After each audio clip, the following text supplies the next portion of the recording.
Plastik sarı banyo ördeği. Hamburgerler çok güzeldi. Çok iyi bir mekan, tavsiye ediyoruz. Burası farklı bir ortam. Rüzgarlı havalarda biraz üstümüze de sıçrama durumu var. Bye. You too. 45 hektar genişliğinde büyük bir şehir parkı. Bakalım neler var. İçeride size bira yapımını öğretiyorlar. Amsterdam'dayız. Amsterdam tren istasyonundayız. Şimdi trenden indik.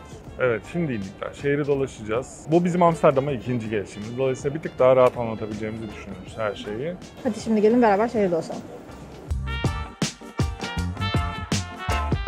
Şehirde böyle dükkanlar göreceğiz bol bol. Taze olarak bu yiyecekleri yerleştiriyorlar. Siz de parasını ödeyip dolabı açıp alıyorsunuz. Yolda yürürken atılıp devam etmek için keyifli seçeneklerden bir tanesi. Fiyatları da gayet makul.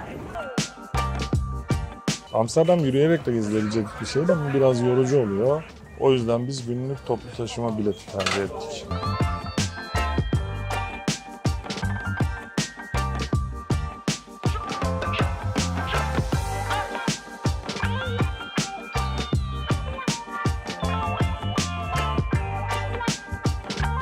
Zamanında şehrin surlarının bir parçası olan kule, 1620 yılında yeniden inşa edilmiş, saatli, içinde çanı olan bir kule. Mundtoren.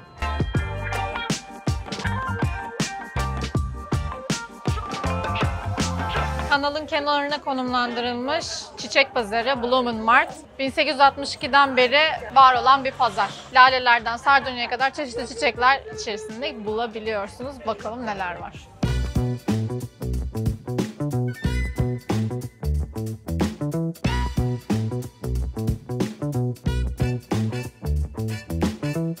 Şu an Mayıs ayının 9'u aslında.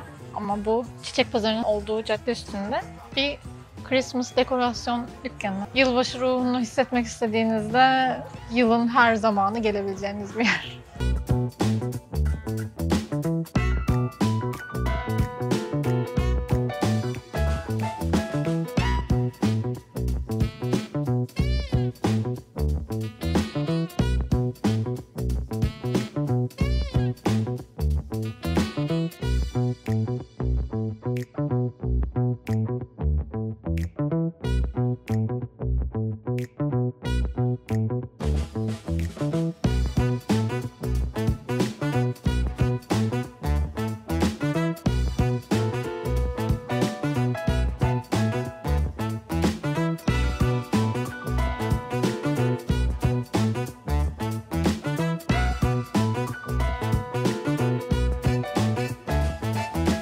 Amsterdam bildiğiniz gibi deniz kenarında ve kanallarla çevrili bir şehir. O yüzden çoğu binada böyle kazıkların üzerinde duruyor. Kanalların üzerindeki kazıkta duruyor. Şu an gördüğümüz bu binaların eğik olması sizi korkutmasın. Çünkü Amsterdam'daki çoğu bina bu şekilde eğik. Durumun zeminin yapısından kaynaklandığını ama binaların tehlike arz etmediğini söylüyorlar.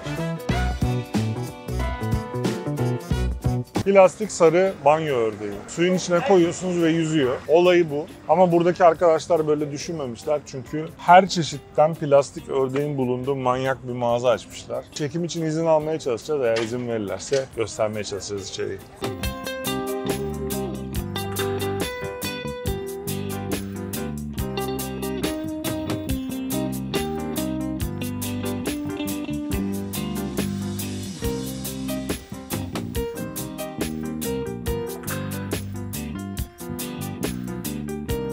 Amsterdam'ın Dam Meydanı'ndayız. Bu meydan zaten buranın en meşhur alanlarından bir tanesi. Birçok etkinliğe vesaire ev sahipliği yapan büyük bir meydan. Arkamda ise Hollanda Kraliyet Sarayı'nı görüyoruz. 1808 yılında yapıldığı söyleniyor. Bugünlerde de çeşitli sanat etkinliklerine ev sahipliği yapıyor. Müsait olduğu zamanlarda gezilmesine müsaade ediliyor. Hollanda'nın büyük market zinciri Albert Heijn arkamızda görüyorsunuz. Çok yaygın bir market. Çok sık karşınıza çıkacaktır. Fiyat olarak avantajlı. O yüzden günlük ihtiyacınızı hatta yemeğinizi ekonomik bir şekilde halletmek isterseniz Albert Heijn'de birçok seçenek bulabiliyorsunuz. Hem taze yemek seçenekleri var hem hazır yemek seçenekleri. Meyve salataları tüketimi hazır şekilde ya da işte smoothie'ler, içecekler vesaire çok fazla çeşit var.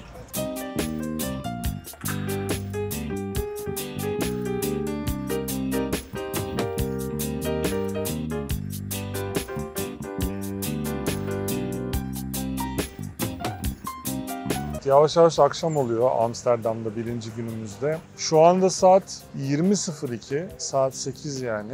Ama gördüğünüz gibi hava hala aydınlık ve güneş 9.30'da batacak.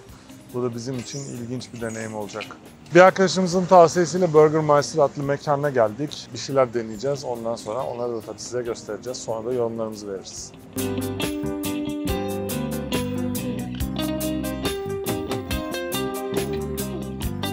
Hamburgerler çok güzeldi. Eğer gelmek isterseniz tavsiye ediyoruz. Parmesanlı patates kızartması da özellikle güzeldi burada. Fiyatlar da Amsterdam ortalamasına göre gayet uygun.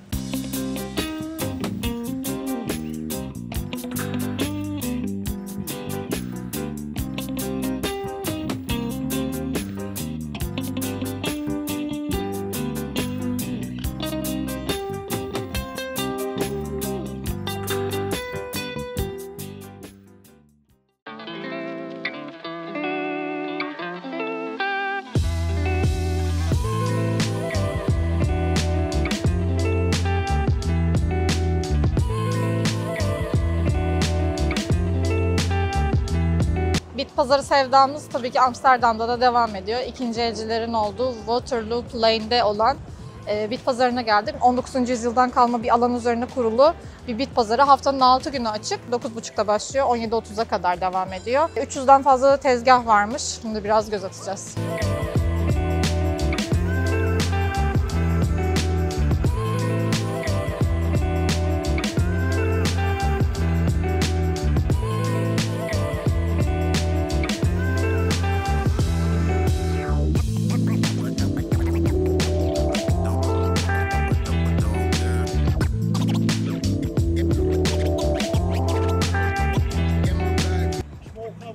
Yeah, very small, right?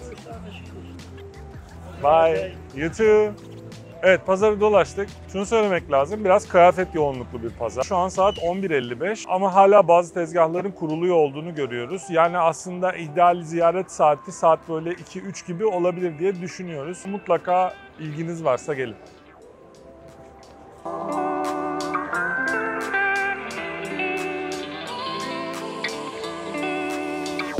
Şu anda Amsterdam'ın ve aynı zamanda Hollanda'nın da en ünlü müzelerinden bir tanesi Rijksmuseum'un önündeyiz. Burası ulusal bir müze. Sanat, zanaat ve tarih eserlerinden seçkin parçalar sunuyor. Özellikle Hollanda'nın altın çağından çok önemli tabloları içerisinde bulunduruyor. Bizim maalesef bu gezimizde buraya ayıracağımız kadar vakit yok çünkü gezmesi yaklaşık 3 saat sürüyormuş. Ama içerideki eserleri merak ediyorsanız mutlaka görmeniz öneriliyor.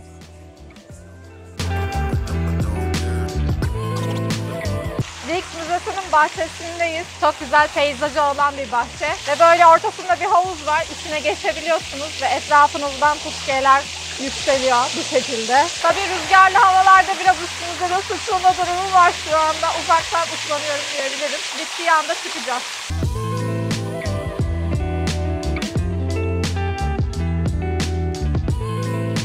Rijksmuseum'dan çıkıp Van Gogh Müzesi'ne doğru giderken hemen sağınızda Moco Müzesi'ni görebilirsiniz. Burası da ilginç bağımsız müzelerden bir tanesi. Banksy'nin şu anda devam eden bir sergisi var ve orijinal eserlerinden oluşuyor. Özel koleksiyonlardan alınmış şekilde. Giriş biraz pahalı, 19.50. O yüzden biz girmemeyi tercih ettik. Ama modern sanat, sokak sanatı ilginizi çekiyorsa bakmanızı öneririz. Şüphesiz ki Hollanda'nın en ünlü sanatçısı Vincent van Gogh. Evet, böyle okunuyor ismi. Arkamda da Van Gogh Müzesi'ni görüyoruz. 1973 yılında açılmış. Yılda 1,6 milyon kişinin ziyaret ettiği bir müze burası ve Van Gogh'un bazı önemli eserleri burada bulunuyor. Bu arada 2002 yılında burada bir soygun gerçekleşmiş ve çok önemli tabloları çalınmış. Van Gogh meraklılarının müzeye girmesini tavsiye ederiz. Yalnız fiyatı biraz yüksekti. Mutlaka buralara bir yerlere yazdık şimdi.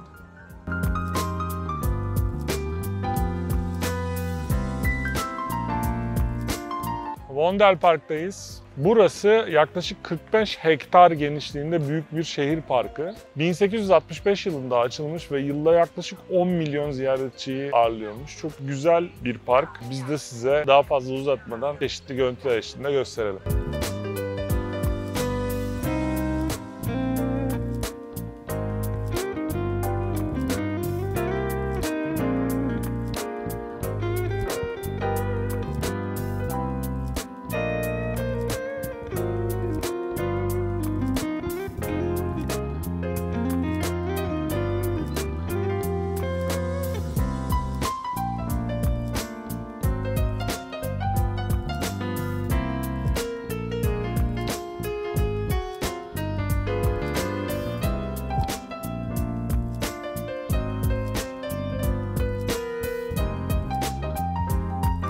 Jordan Mahallesi'nin girişine geldik. Bloemgracht'ın girişindeyiz. Çok güzel bir manzara sunuyor bize. Buradaki kanal şık bir kanal. Yanındaki evler şık evler. İzlemesi keyifli bir kanal manzarası yine burada da karşımızda. Mahalleyi biraz tanıyacağız birazdan.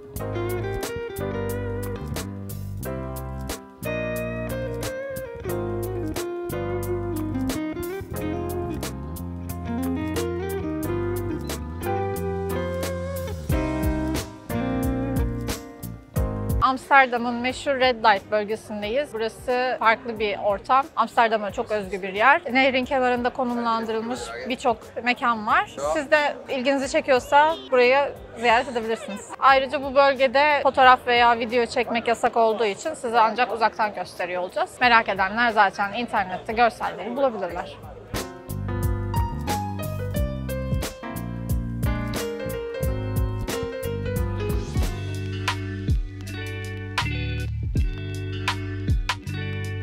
Bakers and Roasters'ın önündeyiz. Burası bizim Amsterdam'da ikinci kez ziyaret ettiğimiz yerlerden bir tanesi. Sabah kahvaltısı için gerçekten çok iyi bir mekan. Tavsiye ediyoruz. Değişik kahvaltı tabakları var. Yalnız şunu hatırlatalım. Hafta sonu olursa masa için biraz sıra beklemeniz gerekebilir.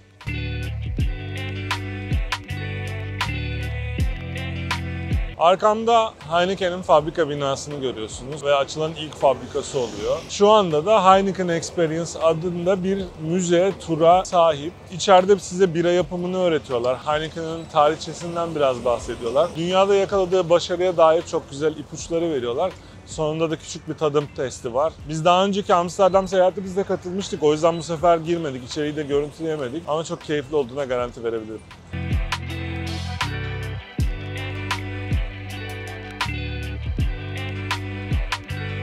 Van Gogh Müzesi'nin hemen yanında bulunan hediyelik eşya standlarından bir tanesindeyiz. Diğerlerinden farkı burada Van Gogh'un bazı eserlerinin reprodüksiyonunu böyle işte 65 euro, iki tanesi 115 euro gibi fiyatlardan alabiliyorsunuz.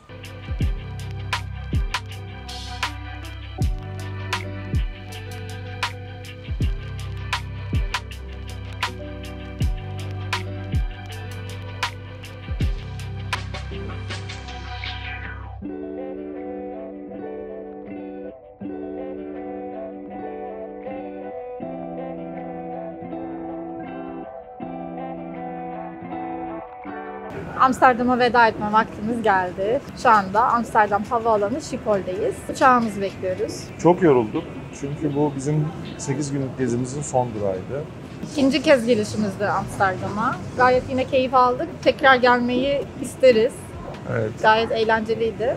Videoda gittiğimiz yerlere gitmek isterseniz açıklama kısmında detaylı bir şekilde tavsiyelerimizi belirtiyor olacağız. Eğer videoyu beğendiyseniz beğene tıklamayı, kanala abone olmayı ihmal etmeyin. Bir de aşağıya yorumlarınızı bekliyoruz mutlaka. Bizim atladığımız yerler var mı? Başka tavsiyeleriniz var mı? Yorumlara yazarsanız birlikte bilgiyi paylaşmış oluruz. Destekleriniz için şimdiden teşekkür ederiz. Görüşürüz. Görüşürüz.